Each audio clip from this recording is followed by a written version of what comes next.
गणेशाय नमः।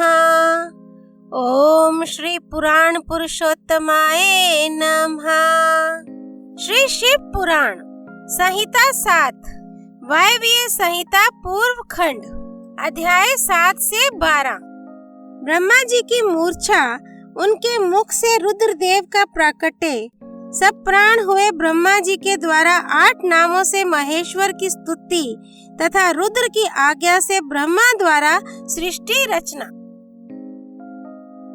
तदनंतर काल महिमा, प्रलय, ब्रह्मांड की स्थिति तथा सर्ग आदि का वर्णन करके वायु देवता ने कहा, पहले ब्रह्मा जी ने 5 मानस पुत्रों को उत्पन्न किया जो उनके ही समान थे।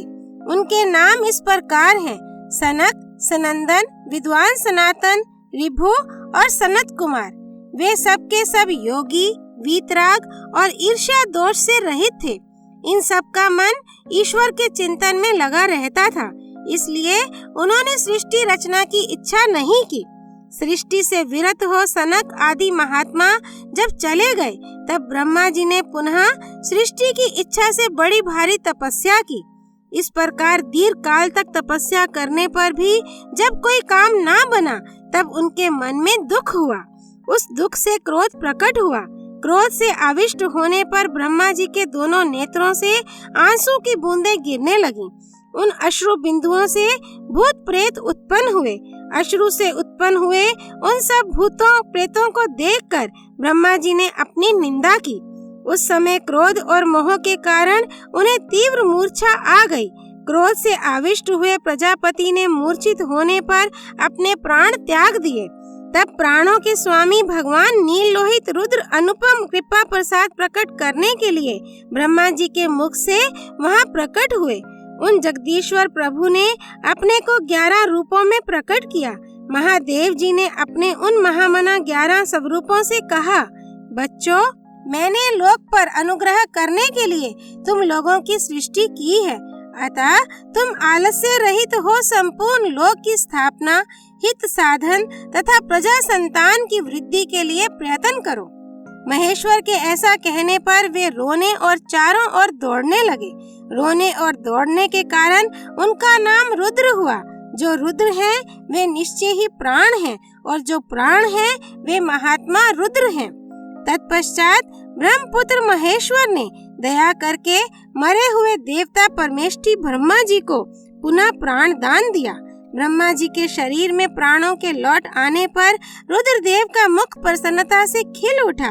उन विश्वनाथ ने ब्रह्मा जी से ये उत्तम बात कही, उत्तम व्रत का पालन करने वाले जगत गुरु महाभाग विरिंच, डरो मत, डरो मत। मैंने तुम्हारे प्राणों को नूतन जीवन प्रदान किया है, अतः सुख से उठो। स्वप्न में सुने हुए वाक्य की भांति उस मनोहर वचन को सुनकर ब्रह्मा जी ने प्रफुल्ल कमल के समान सुंदर नेत्रों द्वारा धीरे से भगवान हर की ओर देखा। उनके प्राण पहले की तरह लौट आए थे। अतः ब्रह्मा जी ने दोनों हाथ जोड़ स्नेह युक्त गंभीर वाणी द्वारा उनसे कहा, प्रभु, आप दर्शन मात्र से मेरे मन को आनंद प्रदान कर रहे हैं, अतः बताइए आप कौन हैं? जो संपूर्ण जगत के रूप में स्थित हैं, क्या वे ही भगवान आप 11 रूपों में प्रकट हुए हैं? उनकी ये सब बात सुनकर देवताओं के स्वामी महेश्वर अपने परम सुखदायक कर कमलों द्वारा ब्रह्मा जी का स्पर्श करते हुए बोले, देव, तुम्हें ज्ञात होना चाहिए कि मैं परमात्मा हूँ और इस समय तुम्हारा पुत्र होकर प्रकट हुआ हूँ। ये जो 11 रुद्र हैं तुम्हारी सुरक्षा के लिए यहाँ आए हैं, अतः तुम मेरे अनुग्रह से इस तीव्र मूर्छा को त्याग कर जाग उठो और पूर्ववत प्रजा की सृष्टि करो। भगवान शिव के ऐसा कहने पर ब्रह्मा जी के मन में बड़ी प्रसन्नता हुई। उन विश्वात्मा ने 8 नामों द्वारा परमेश्वर शिव का स्तवन किया। ब्रह्मा जी बोले, भगवान रुद्र, आपका तेज असंख्य सूर्यों के समान अनंत है। आपको नमस्कार है। रस स्वरूप और जलमय विग्रह वाले आप भव देवता को नमस्कार है। नंदी और सुरभि, कामधेनु, ये दोनों आपके स्वरूप हैं। आप पृथ्वी रूपधारी शर्व को नमस्कार है। स्पर्शमय वायु रूप वाले आपको नमस्कार है। आप ही वसुरूपधारी ईश हैं, आपको नमस्कार है। अत्यंत तेजस्वी अग्नि रूप आप पशुपति को नमस्कार है। शब्दन मात्रा से युक्त आकाश रूपधारी आप भीमदेव को नमस्कार है। उग्र रूप वाले यजमान मूर्ति आपको नमस्कार है। सोम रूप आप अमृत मूर्ति महादेव जी को नमस्कार है। इस प्रकार 8 मूर्ति और 8 नाम वाले आप भगवान शिव को मेरा नमस्कार है। इस प्रकार विश्वनाथ महादेव जी की स्तुति करके लोक पितामह ब्रह्मा ने प्रणाम पूर्वक उनसे प्रार्थना की। भूत, भविष्य और वर्तमान के स्वामी मेरे पुत्र भगवान महेश्वर, कामनाशन, आप सृष्टि के लिए मेरे शरीर से उत्पन्न हुए हैं, इसलिए जगत प्रभु इस महान कार्य में संलग्न हुए मुझ ब्रह्मा की आप सर्वत्र सहायता करें और स्वयं भी प्रजा की सृष्टि करें। ब्रह्मा जी के इस प्रकार प्रार्थना करने पर कल्याणकारी त्रिपुर नाशक रुद्रदेव ने बहुत अच्छा कहकर उनकी बात मान ली। तदनंतर प्रसन्न हुए महादेव जी का अभिनंदन करके सृष्टि के लिए उनकी आज्ञा पाकर भगवान ब्रह्मा ने अन्यान्य प्रजाओं की सृष्टि आरंभ की। उन्होंने अपने मन से ही मरीचि, भृगु, अंगिरा, पुलस्त्य, पुलहा, क्रतु, अत्रि और वशिष्ठ की सृष्टि की। ये सब ब्रह्मा जी के पुत्र कहे गए हैं। धर्म, संकल्प और रुद्र के साथ इनकी संख्या 12 होती है। ये सब पुराने ग्रस्त हैं। देवगणों सहित इनके 12 दिव्य वंश कहे गए हैं, जो प्रजावान, क्रियावान तथा महर्षियों से अलंकृत हैं।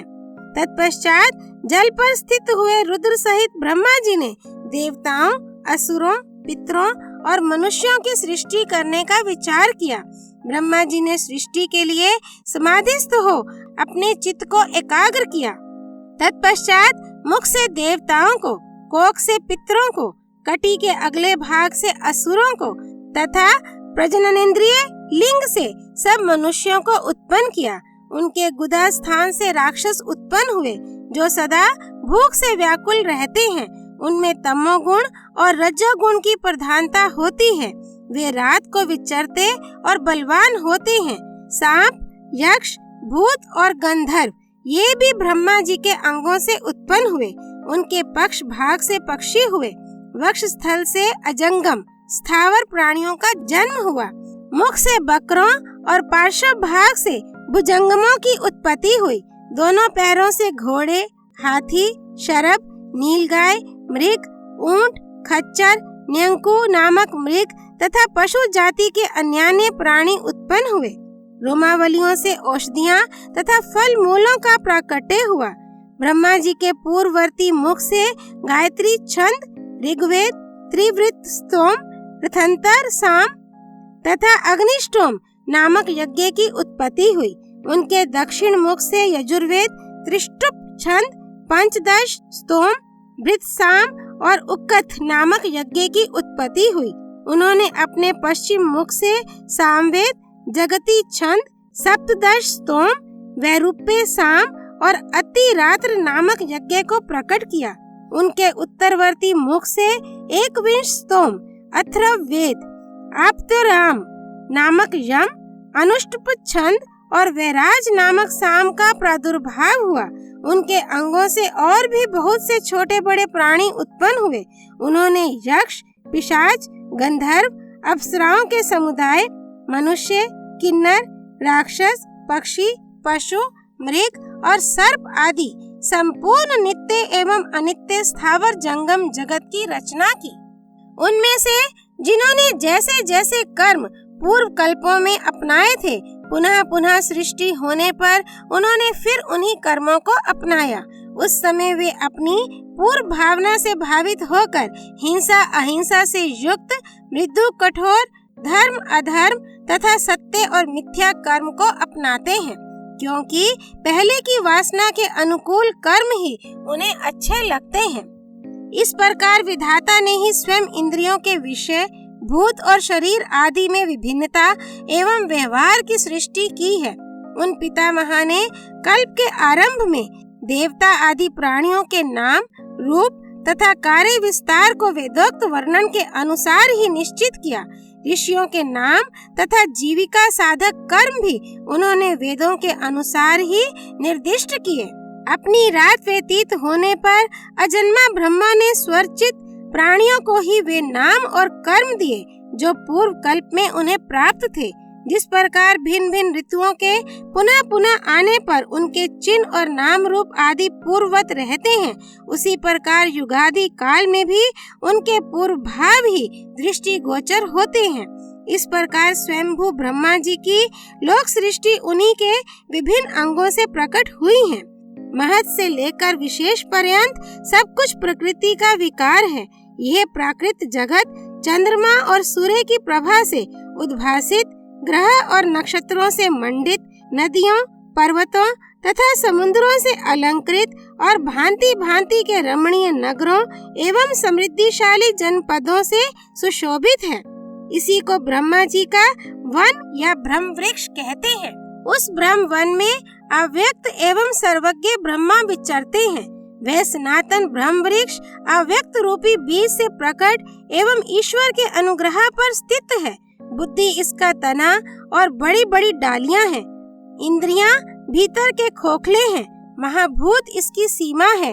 विशेष पदार्थ इसके निर्मल पत्ते हैं। धर्म और अधर्म इसके सुंदर फूल हैं। इसमें सुख और दुख रूपी फल लगते हैं तथा ये संपूर्ण भूतों के जीवन का सहारा है।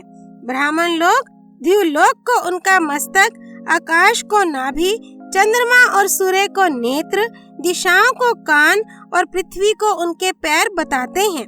वे अचिंत्य स्वरूप महेश्वर ही सब भूतों के निर्माता हैं। उनके मुख से ब्राह्मण प्रकट हुए हैं। वक्ष स्थल के ऊपरी भाग से क्षत्रियों की उत्पत्ति हुई है। दोनों जांघों से वैश्य और पैरों से शूद्र उत्पन्न हुए हैं। इस प्रकार उनके अंगों से ही संपूर्ण वर्णों का प्रादुर्भाव हुआ है। अध्याय 7 से 12 संपूर्ण। अजन्मा वायु देवता को प्रणाम। नैमिषारण्य धाम की जय। परमेश्वर रुद्र की जय। हर हर महादेव। श्री हरि अर्पणमस्तु।